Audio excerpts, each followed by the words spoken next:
Peggy 12. Welcome to the third volume of our web series, Once Upon a Time in the Sims Medieval. Come with us as we open the pages of this piece of history to discover how to create your own hero authentic to the period. Will you be a hardy knight, tyrannical monarch or sneaky spy? It's up to you to write your own story.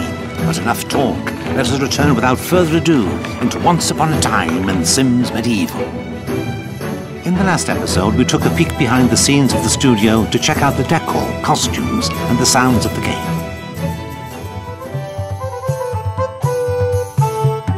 Now let's talk about the most fundamental element of all in your game, your hero. Use your own very creative workshop and make your hero as gorgeous and as unique as you like.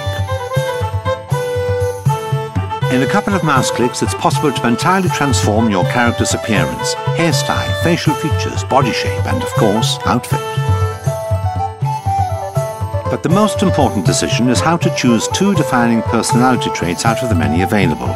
You might choose to make your hero brave and alluring, but nothing's to stop you from making him or her egotistical and Machiavellian instead.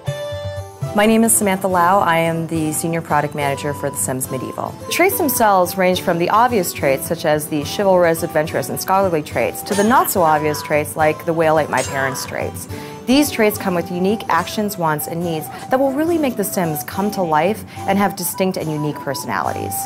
But every hero has a fatal flaw in the Sims Medieval, and yours is no exception. Choose wisely because it will influence the whole game. Hi, my name is Rachel Bernstein. I'm the senior producer for the Sims Medieval. The fatal flaw is actually something that can make it harder for your Sim to be successful in the world. So for example, your Sim might be a drunkard. A drunkard might not get any work done and be in constant search for alcohol, whereas a workaholic might get all of his work done but be in constant poor health due to lack of sleep.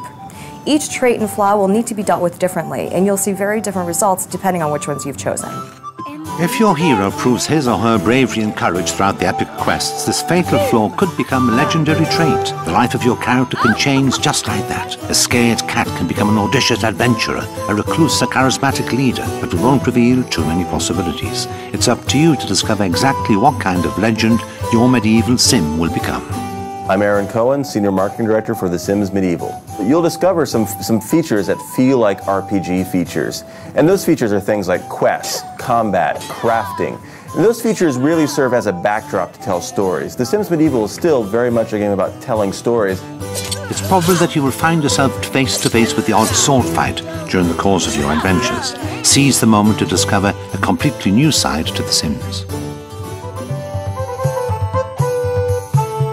At the same time you're questing, you are worrying about your Sims' day-to-day lives, what their responsibilities are, what their jobs are, who they have relationships with. So you're constantly managing their day-to-day functions. Your Sim might become the biggest legend in the land, but he better not forget his jobs. It's up to you to choose to do them or not, but better be prepared to suffer the consequences if you don't.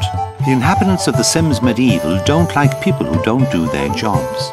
If the physician isn't handing out enough potions to the sick, or the blacksmith not forging armor fast enough, then one of the characters might well find himself in the stocks in the village square, under fire from rotten tomatoes. And then even more severe, they could be pushed into the pit of judgment where a monster awaits. And if the Sim is quite strong in combat, the Sim might be able to crawl his way out of that hole. However, most Sims will not. Most Sims who enter the pit of judgment will never return. That's a big risk to run if your Sim misses out on his daily chores. Or perhaps you've deliberately sent your hero to the pit of judgment to test his bravery. Remember, in The Sims Medieval, it's up to you to write your own history.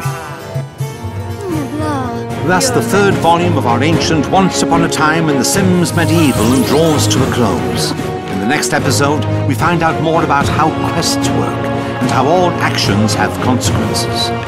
For the sake of your kingdom, miss not the fourth historic volume of Once Upon a Time in The Sims Medieval.